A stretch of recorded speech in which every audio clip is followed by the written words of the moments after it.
Alright everyone, it's time for another garden update. I know it's only been like, 4 days, but there's a lot to actually update.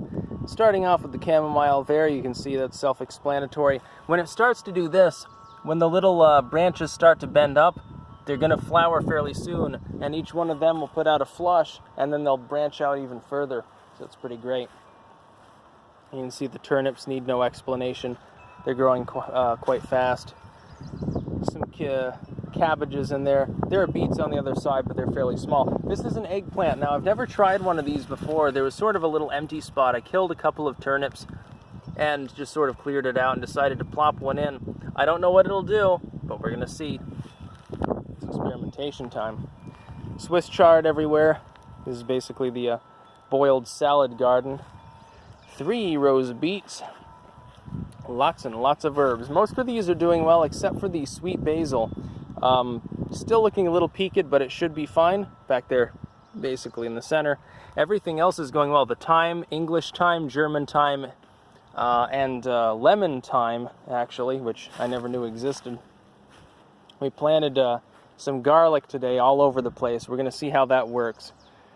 These cucumbers here are looking all right. The peppers are doing well. If I had to guess, the Swiss chard and the peppers are going to be the showpiece this year. Those are doing the best. Like, look at the size of that. You know, that was, 4 inches tall, a week ago. It's doing fairly well. The zucchini are doing really well.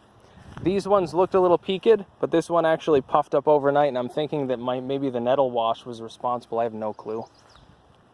Everything else is doing well. We put some marigolds in there. Those are good for deer repellent, basically.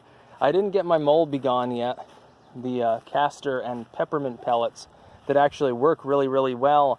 For some reason, they're delayed in their shipping. We got lots of perennials. I put rosemary out here now. Look at this. Actually, this is a rosemary plant, and so is that. They were in the office, and they were doing okay, but like this time of year, it's hot enough outside so they can go out. By the way, there are going to be thunderstorms.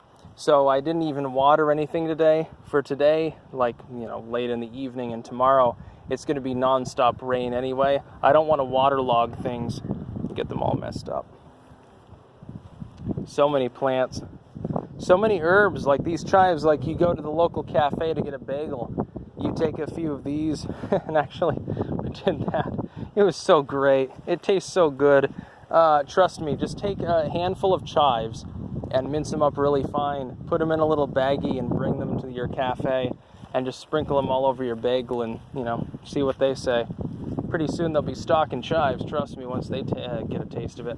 By the way, those are the office plants over there. They're recovering right now from largely being transplanted. They're going to have a couple days of non-stop storms on them. They're going to get lots of nitrogen. They're going to be happy. It's going to be great. So yeah, there's basically a garden update, but one last thing actually is that this corner here, this whole area is being wasted, so we're going to take those, bend them out about here, and make a whole new bed that's going to be in this style. Wooden siding, we've got plenty of scrap wood to use. Then you just fill it in, there's no reason not to. Make a good, what would it be, maybe 3x10 bed almost. Be fairly large, and then you'd even have a double wide path behind it.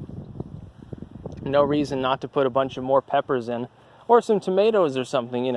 It's still early enough in the year through the middle of June, so you can plant those as long as they've been pre-sprouted. So yeah, trust me, this garden's nothing to fuck with. That's about all. Peace out.